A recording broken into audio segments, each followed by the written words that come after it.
우리가 신앙생활을 하면 어떠한 감정을 주로 누리면서 느끼면서 살아가게 되는 것일까? 오늘 우리가 읽은 말씀을 보면 이런 단어들이 반복되어 나옵니다. 기쁨, 평강, 평화. 그래서 신앙생활이라고 하는 것은 기쁨과 평화가 우리 마음속에서 흐르고 있는 것이구나. 그러니까 신앙생활을 한다고 해서 늘 기쁠 수만은 없잖아요. 여러분, 늘 기쁘면 그걸 뭐라고 합니까? 조증이라고 하잖아요. 그러니까 신앙생활을 한다면 조증이 걸리는 게 아니다. 평화, 나는 늘 평화로워요. 그러면 저 사람 뭔가 이상하다. 이렇게 어려움이 많은 세상에서 어떻게 늘 평화가 있겠습니까? 어떻게 늘 기쁘겠어요? 근데 주된 정서가 그렇다는 거죠. 우리 마음의 밑바닥에 흐르고 있는 주된 정서가 기쁨과 평화이다. 그런데 이 기쁨과 평화를 내가 오늘 지금 충분히 누리고 있는가? 성경에는 그렇게 말하고 있는데 나의 세계에서는, 내가 경험하는 세계에서도 정말 그러한가 하는 것을 좀 잘 점검을 해보고 성경에서 말하는 것이 나의 삶 속에서 실제가 되기를 원합니다.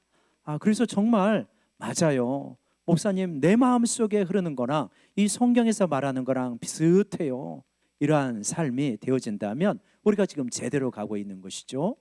그러면 어떻게 기쁨과 평화가 내 마음속에 주된 어떤 감정의 흐름, 정서의 흐름으로 이렇게 갈 수 있는가?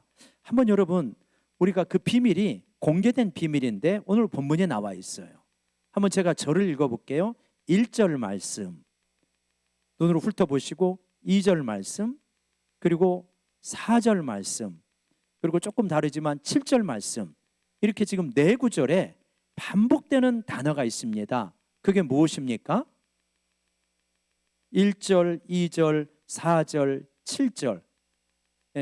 정확하게 말하면 안에서, 안에, 이런 단어가 반복되어 있고 주 안에, 주 안에, 주 안에, 주 안에서, 4절에 주 안에서, 7절에 그리스도 예수 안에서, 이렇게 되어져 있죠.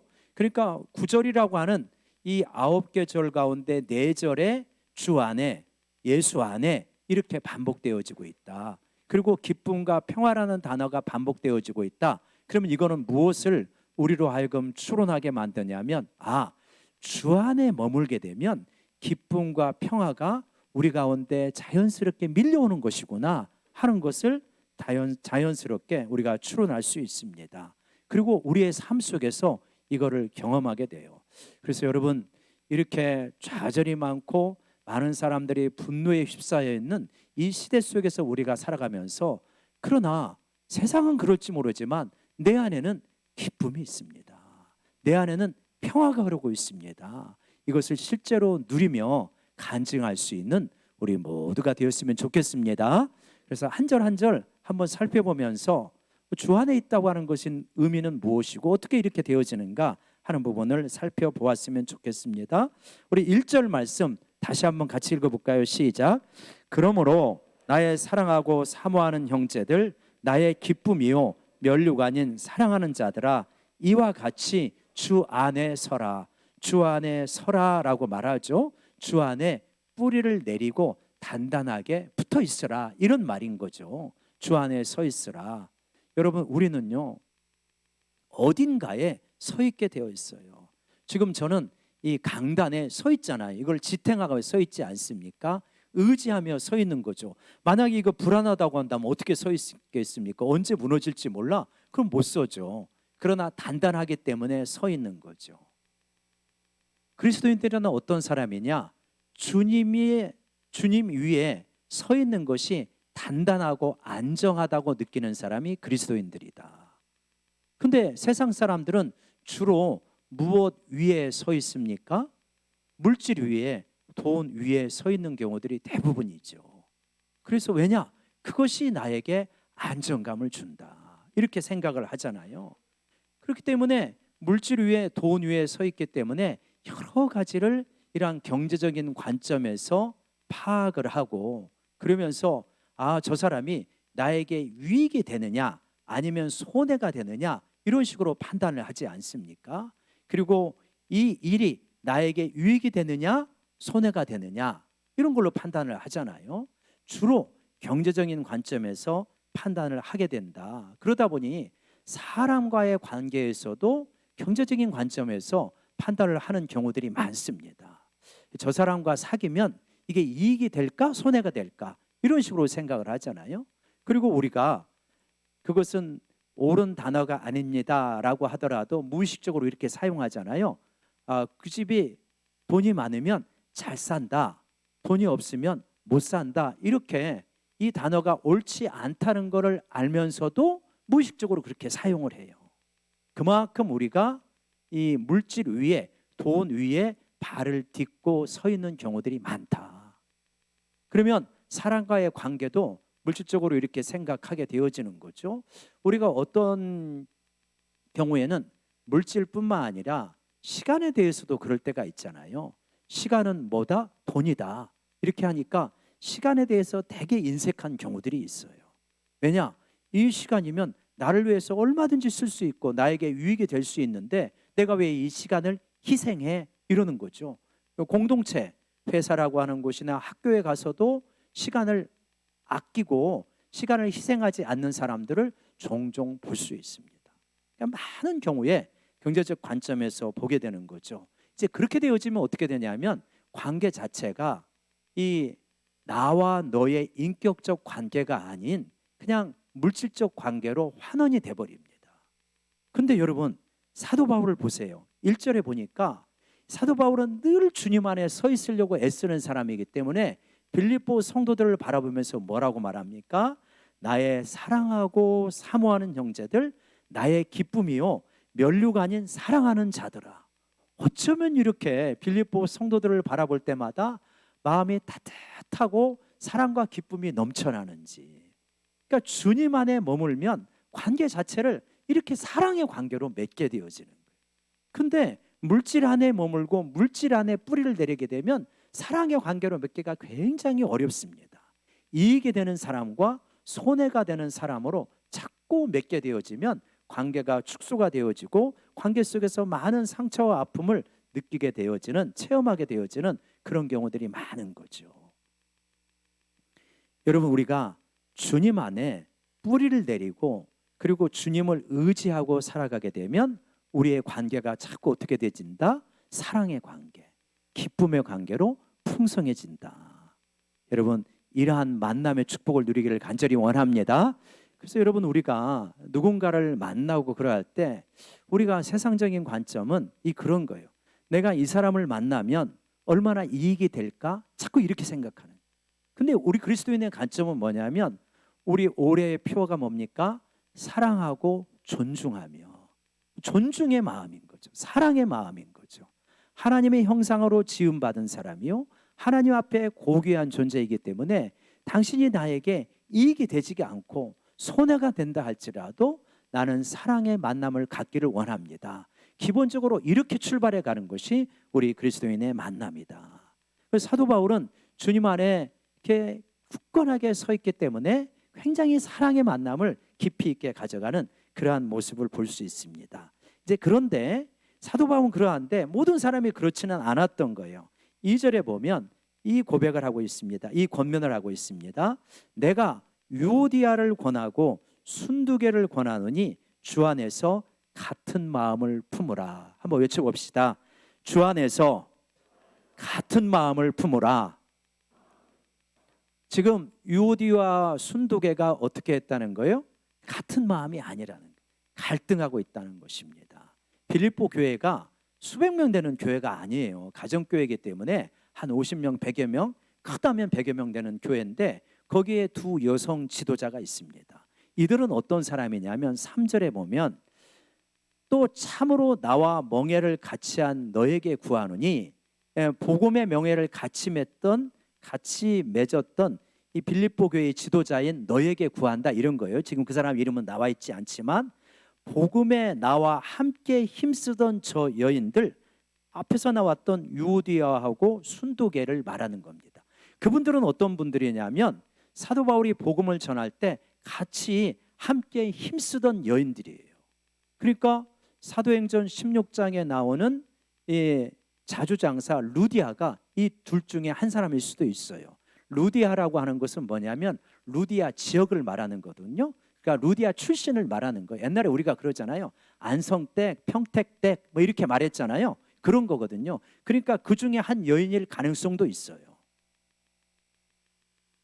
그러니까 이들은 사도 바울과 함께 복음에 힘쓰던 자들이고 교회에 굉장히 오래된 멤버이고 헌신된 멤버들이에요. 근데 이 두 분이 지금 뭐 하고 있냐? 같은 마음이 아닌 거예요. 갈등하고 있어요. 싸우고 있어요. 그래서 굉장히 불편합니다. 교회 공동체 전체가 힘겨워졌어요. 그래서 주 안에서 같은 마음을 품어라. 여러분 정말 신앙생활에서 힘든 것이 뭐냐면 같은 마음이 아닐 때. 우리 여선교회가 모이고 남선교회가 모여가지고 자 이제 꽃피는 4월이 되면 우리가 유오교회가 그러는 거예요. 우리 꽃 구경 갑시다. 그러는데 순두교는 아닙니다. 우리 기도원 가야 됩니다. 그러면서 한 사람도 주장을 굽히지 않는 거예요. 그러니까 모이면 아주 그냥 좌불 안석이고 살얼음 판을 걷는 것 같은 그러한 상황이다. 여러분 신앙생활 하다 보면 우리가 어떻게 마음에 다 맞겠어요. 의견이 다른 거죠. 그리고 어떻게 늘 좋은 일만 있겠어요? 얼굴 붉힐 일도 있는 것이죠. 근데 그 감정의 골이 점점 깊어지게 되면 굉장히 신앙생활이 힘들어집니다. 어떻게 이거를 극복할 수 있을까요? 어디에 있어야 된다? 주 안에서. 주 안에 있어야 된다. 주님 안에 깊이 뿌리를 내리고 이 문제를 놓고 기도하고 나하고 조금 불편한 관계를 위하여서 축복하면서 기도하게 된다면 그러면 하나님께서 역사하셔서 같은 마음을 품는 역사가 일어나게 되어진다. 여러분 주 안에서 같은 마음을 품기를 간절히 원합니다. 이게 마음이 나누어지게 되면 은혜를 못 받아요. 그게 제일 힘든 거예요. 내가 신앙생활을 하더라도 예배를 드리더라도 마음이 좀 열려야 되는데 이 요디와 순두개처럼 같은 마음이 안 되면 은혜를 못 받고 그러면서 마음에 힘든 생각이 자꾸만 일어나고 딴 생각이 자꾸만 일어나고 자꾸 불만이 생기고 어려워지는 것이다. 그러면은 결국은 내 손해가 되는 거예요. 여러분 이 우리가요 주 안에 머무르는 게 왜 중요하냐면 주 안에 머물러야 그것이 나에게 은혜가 되고 나에게 가장 큰 유익이 되는 거예요. 주 안에 머무르니까 사랑이 커지게 되죠. 주 안에 머무르니까 같은 마음을 품게 되어지죠. 근데 주 안에 머무르지 않으면 사랑의 마음이 별로 없고 자꾸 판단하고 정죄하게 되어지고 그리고 마음이 나누게 되어지고 그러면 뭐냐면 내 손해예요. 결국은 내가 영적으로 큰 손해를 보게 되어지는 거예요. 우리는요 영적으로 손해를 보고 은혜가 마르기 시작하면 정말 재미없습니다. 인생이. 주 안에 머무르게 되면 사랑이 커지고 같은 마음을 푸니까 같은 마음을 품게 되어지니까 은혜가 커지게 되어진다. 여러분 주 안에 머무르기를 간절히 소망합시다. 자 그러면서 이제 4절에 그렇게 이야기를 해요. 4절 다시 한번 읽어볼까요? 시작. 주 안에서 항상 기뻐하라. 내가 다시 말하노니 기뻐하라. 여러분 주 안에서 항상 기뻐하라. 항상 기뻐하면 제가 아까 조증이라고 그랬잖아요. 근데 어떻게 사도 바울은 주 안에서 항상 기뻐하라 이렇게 말할 수 있었을까? 사도 바울은 지금 어디에 있습니까? 감옥에 있잖아요. 재판을 앞두고 있잖아요. 빌립보 교회 그렇게 쉽지 않습니다. 두 여성 지도자가 갈등하고 있네요. 그리고 유대인들이 상당히 혼란스럽게 만듭니다. 이러한 상황인데 뭐라고 말씀하시냐? 주 안에서 항상 기뻐하라. 어떻게 이럴 수가 있을까? 어떻게 이것이 가능할까? 근데 만약에 사도 바울은 자기는 너무나 힘들고 고통스럽지만 여러분은 밖에 있으니까 주 안에서 항상 기뻐하십시오. 그렇게 말하면 그거 외식이죠. 그러시지 않겠죠. 사도 바울은 진짜 감옥에 있지만 굉장히 기쁜 거예요. 그래서 여러분 나는 감옥에 있지만 기쁜데 여러분도 그러니까 그 안에서 기뻐하십시오. 밖에서 기뻐하십시오. 비밀이 있습니다. 어디요? 주 안에. 그래서 이게 무슨 말이냐? 유진 피터슨이라는 사람이 신약성경, 구약성경을 메시지로 번역을 했는데 거기 보면 이렇게 나와요. 한번 읽어볼까요? 이 번역을 시작. 날마다 온종일 하나님을 찬양하십시오. 하나님께 푹 빠지십시오. 그러니까 주 안에 있다고 하는 것은 뭐냐면 어떻게 항상 기뻐할 수 있냐면 하나님께 푹 빠지면 항상 기뻐하는 길이 열린다는 것입니다. 여러분, 하나님께 푹 빠지시기를 간절히 소망합시다. 이게 하나님께 푹 빠지는가 아니면 내가 세상에 푹 빠지는가. 어떤 사람은요 야구에 푹 빠져서 삽니다. 또 어떤 사람은 축구에 푹 빠져서 살죠. 그러니까 늘 그 생각이 많은 거예요. 우리가 유튜브를 보면 내가 뭐에 빠져 있는지가 알고리즘으로 나오게 되어져요. 스포츠 좋아하는 사람은 스포츠가 나오고, 말씀이 좋아하면 말씀이 나오고, 속일 수가 없어요. 그죠? 속일 수가 없어요. 내가 무엇에 푹 빠져 있는가? 어떻게 우리가 항상 기뻐할 수 있는가? 내가 기뻐해야지가 아니라 하나님께 푹 빠지는 거예요. 근데 이론적으로 생각을 해보자고요. 여러분, 이 세상의 모든 선한 것들과 좋은 것들이 누구로부터 왔느냐? 하나님으로부터 온 거예요. 그렇다면 이 모든 선한 것들의 원천이신 하나님을 누린다는 것은 무엇보다도 가장 복된 길이다. 그리고 그것을 우리가 조금씩 맛보며 살아갈 수 있어요. 그러니까 여러분, 우리가 한번 곰곰이 기도해 보면서 생각을 해보는 거예요. 내가 은혜가 충만했을 때 어떤 상태였지?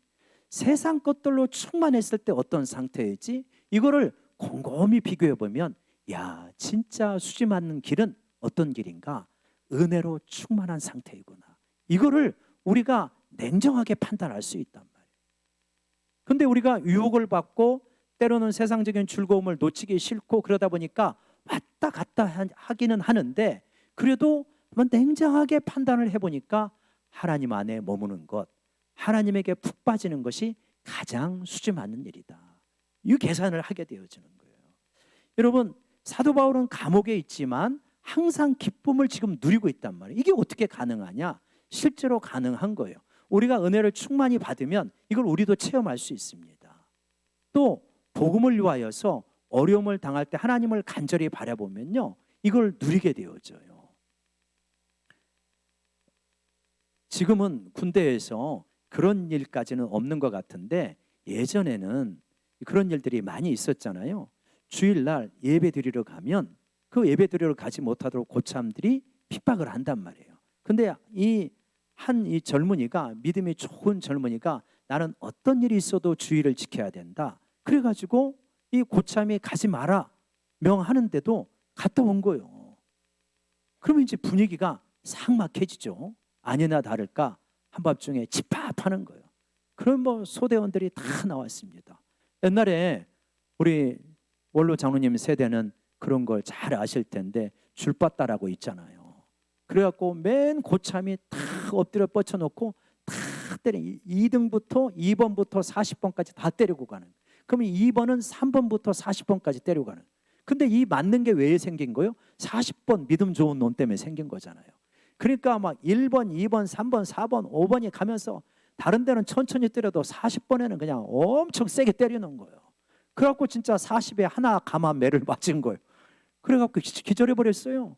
그래갖고 이분이 의무대에 이제 실려갔는데 엎드려서 있는데 이제 정신이 들었는데 그렇게 눈물이 나오더래요. 맞아서 아파서 눈물이 나오고 서러워서 눈물이 나오고 주님이 그리워서 눈물이 나오고 막 그렇게 눈물이 나오고 기도하는데 그분이 간증해요. 자기 생애에 그러한 기쁨을 체험해 본 적이 없다고. 그러니까 이게 기뻐할 수가 없는 상황이에요. 근데 그야말로 하늘을 위해서 기쁨이 내려오는 거예요. 여러분, 주님에게 온전히 푹 빠지면 기쁨이 정말 놀라운 기쁨이 밀려오는 줄로 믿습니다. 이 역사가 실제로 일어난 거예요. 여러분, 우리가요 하나님 안에서 기뻐할 수 있는 거는 또 뭐가 있냐면 한번 우리의 삶을 생각해 보자고요. 내게 어려웠던 순간이 있습니까? 없습니까? 있잖아요. 그 어려웠던 순간에 하나님 앞에 간절하게 기도했는데 그때는 아무것도 길이 보이지 않았어요. 그냥 하나님 앞에 물에 빠진 사람 지푸라기라도 잡는 심정으로 다른 길이 없으니까 하나님 앞에 기도하는 길 외에는 아무 해답이 없어요. 그래서 기도했단 말이에요. 그랬더니 하나님께서 살려주셨어요. 간혹 우리가 절박하면 그렇게 기도하지 않습니까? 하나님 제발 좀 살려주십시오. 그것 말고 뭔 기도를 해요, 너무 절박하면. 근데 하나님께서 살려주신 거예요. 그거를 생각할 때마다 지금 내 처지는 너무나 그때에 비하면 감사하구나. 그래서 주 안에 있게 되니까 어떻게 되냐? 항상 기뻐할 수가 있는 것이다.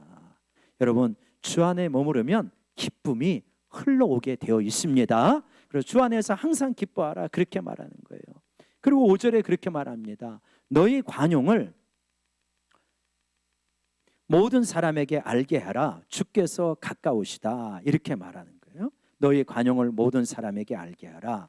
여러분, 관용이라고 하는 것은 넉넉한 마음이잖아요. 우리 그리스도인들이 어떤 사람들이냐? 주님 안에 머물기 때문에 조금 넉넉한 사람들이다. 넉넉하다.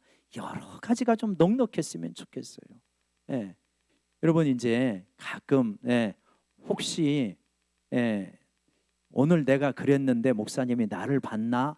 그렇게 해가지고 저 말씀을 하시나? 그렇게 생각하지 마시고요.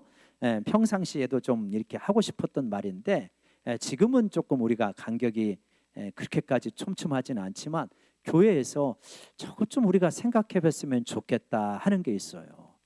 가에 앉는 게 편하시잖아요. 근데 다른 사람이 이제 뒤에 온 사람이 있네? 그러면은 꼭 이렇게 합니다. 내가 좀 가운데로 안 들어가요. 좀 가운데로 들어가면 좋을 텐데, 내가 왔으니까 네가 좀 비집고 들어가, 이런 거 아니에요? 좀 그랬을 때 좀 넉넉한 마음으로 내가 좀 들어가서 불편함을 감수하는 거죠. 주차도 마찬가지잖아요.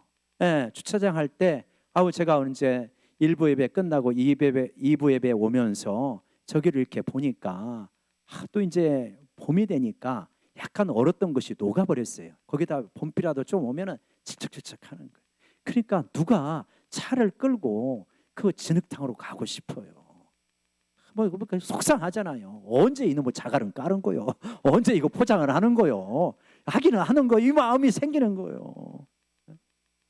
그랬을 때 좀 어떡하냐? 넉넉한 마음으로 이 진흙창 속에서 지금 주차 안내하는 저분들도 계시는데 조금 불편함을 감수하자. 내가 돈 많이 벌어서 이거 포장해 버려야지, 하나님 은혜 주세요. 그렇게 좀 하면 좋지 않아요? 그러니까 넉넉한 마음을 품어야 되는, 넉넉한 마음. 여러분, 우리 예를 들어서 이제 우리 방방을 저기에 설치했잖아요. 이 방방의 위치가 마음에 안 드는 분들이 아직도 여러분들 계시는 것 같아요. 그래서 또 이제 이야기도 하시고 그런다고 이해는 되지요. 근데 저거를 결정할 때 그냥 직관적으로 그냥 즉흥적으로 결정한 게 아니고 당회원들이 모여가지고 사진 찍은 거 여기 네 군데인가 그거 이렇게 사진 다 한번 놓은 그림으로 보면서 이렇게 저거 놓는데요, 우리 회의한 시간은 한 2시간은 될 거요. 그 쉽게 놓은 거 아니에요. 그래가지고 이제 결정을 해가지고 놨잖아요. 저기다 핀도 박아버렸어요. 쉽게 옮기지도 못해요. 그러면은 넉넉한 마음으로 받아주는 거, 그게 복된 것이다. 그래야 우리가 서로 편해요. 오늘 11시 예배 끝나고 이제 장학금 수혜가 있단 말이에요. 교회에서 제일 말이 많이 나오는 영역이 2영역이다. 뭐하고 밥 먹는 거하고 돈 쓰는 거하고. 여기가 말썽이 제일 많은 곳이에요, 여러분. 그랬을 때 우리 장학위원회에서 이걸 하려고요, 교육위원장이 그냥 몇 개월 동안 고민하고 씨름하고 자료 찾고 교육부장들 모여가지고 회의하고 이래가지고 나름대로 최선의 방책이라고 정한 거예요. 사람 마음 똑같잖아요. 쟤보다는 우리 애가 더 열심인 것 같은데? 그 마음 안 들겠어요? 다 들죠. 때가 이르면 받게 될 줄로 믿습니다. 좀 기다리고, 그래서 그때 넉넉한 마음으로 너희 관용을 모든 사람에게 알게 해라. 뭐가 가까우시다? 주님이 가까우시다. 주님이 가까우신 거예요. 주님 앞에 가면 우리가 갈등하고 삐죽거리고 상처받고 그랬던 거 별거 아니에요. 주님 앞에 나아가면 뭐 그렇게 대단하겠어요, 그런 것들이. 그렇죠? 여기서 조금 누가 올라가느냐 조금 낮으냐 아무것도 아니에요. 자존심이 상했느냐 안 했느냐 그거 별거 아니에요. 주님 앞에 가면은 우리가 이 땅에서 정말 이렇게 심각하다고 생각했던 일이 아무것도 아니네, 그런 일들이 한두 가지가 아닐 거예요. 제가 비유로 말씀했잖아요. 어린 시절에 여러분 땅 따먹기 그 놀이 기억하셔요? 저희 세대는 많이 했어요. 돌멩이 하나 가지고 틱 쳐가지고 엑스피 그리고 틱 치면 또 들어오면은 거기 해가지고 땅 따먹기. 그거 뭐 아무것도 아니죠. 근데 네가 실제로 간 데보다 더 많이 그었다, 이 네모 안으로 들어갔다 안 들어갔다 가지고 맨날 싸우잖아요. 근데 엄마가 애야 밥 먹어라 하면은 그거 다 발로 비비고 그냥 들어가지 않습니까? 아무것도 아닌 거예요. 그러니까 6, 70년, 7, 80년 사는 되게 심각한 것 같지만 영원한 하나님 나라의 차원에서 보면 별개하는 것들이 굉장히 많다. 그래서 뭐라고 그러냐? 너희 관용을 모든 사람에게 알게 하라. 주님이 재림하실 날이 가깝고 네가 주님 앞에 설 날이 가까우니 좀 넉넉한 마음으로 살아가라. 아멘이십니까? 우리 옆 사람 바라보고 한번 다짐합시다. 앞으로 넉넉한 마음으로 대하겠습니다. 시작. 앞으로 넉넉한. 6절과 7절은 우리가 굉장히 좋아하는 말씀이잖아요. 아무것도 염려하지 말고 다만 모든 일에 기도와 간구로 너희 구할 것을 감사함으로 아뢰라. 아무것도 염려하지 말고 사도 바울은 항상 기뻐하라. 또 아무것도 염려하지 말고, 야 넘사벽이다, 어떻게 이렇게 살아가냐 이럴 수도 있는데 사도 바울은 염려가 많았어요. 고린도 교회에 대한 염려가 있었고 여러 교회에 대한 염려가 있었어요. 근데 어떻게 이렇게 말할까? 이거 사도 바울의 철저한 체험에서 나오는 말들이에요. 그러니까 어떻게 염려하지 않을 수 있냐면 다만 모든 일에 기도와 간구로. 염려하지 않는 길이 어떤 염려할 일이 생길 때마다 기도하고 간구하라는 것이구나, 이 말씀을 하는 거예요. 기도하고 간구해라. 그리고 너희 구할 것을 감사함으로 하나님께 아뢰라. 그러니까 어려운 일이 있을 때마다 기도하고 간구하는데 그 태도가 조급하고 짜증내고 사생결단하고 그런 게 아니라 감사하는 마음과 태도를 가지고 그렇게 모든 일에 기도하고 간구해라 그러는 거죠. 여러분, 우리 성도님들의 기도 제목 가운데 여러 절실한 기도 제목이 있지만 이런 기도 제목도 많이 있거든요. 어떤 거냐면 이런 거예요. 이제 내가 이 질병에서 치유를 받고 또 이제 검사를 하게 되어질 경우에, 혹은 작은 병원에서 검사를 했는데 큰 병원 가세요 라고 해서 큰 병원을 가게 될 경우에 다 마음이요 조이게 되어집니다. 큰일이 아니어야 될 텐데, 이런 마음이 누구나 있잖아요. 그랬을 때 그 염려가 밀려오게 되잖아요. 그랬을 때 뭐라고 하냐? 모든 일에 아무것도 염려하지 말고 다만 모든 일에 기도하고 간구해라. 근데 어떤 마음으로 기도하고 간구해라? 감사하는 마음으로.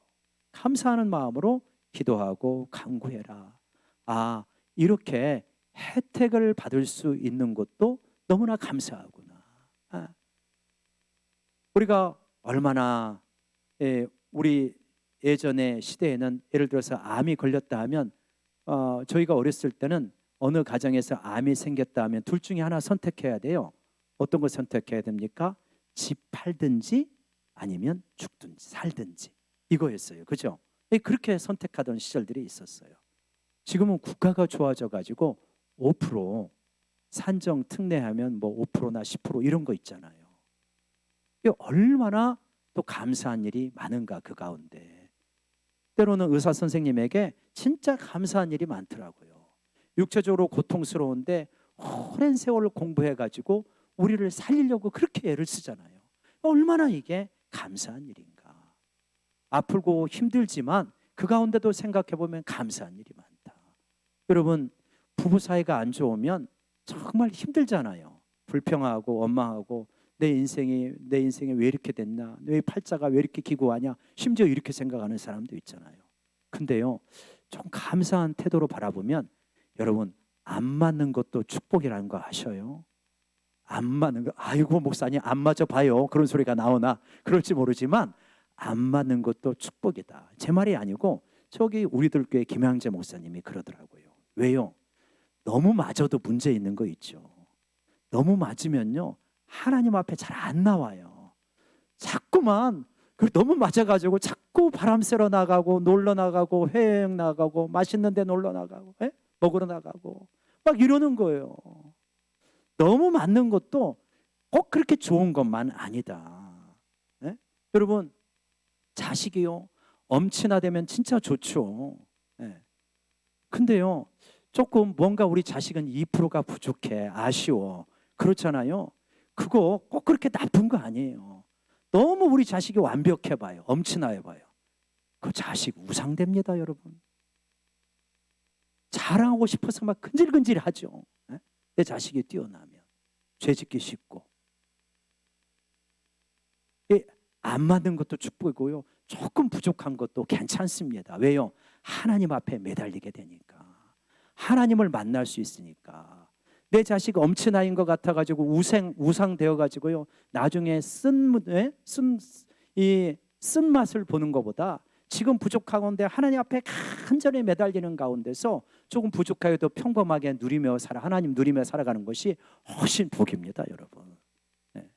그래서 모든 일에 우리가 기도와 간구로 감사함으로 하려라.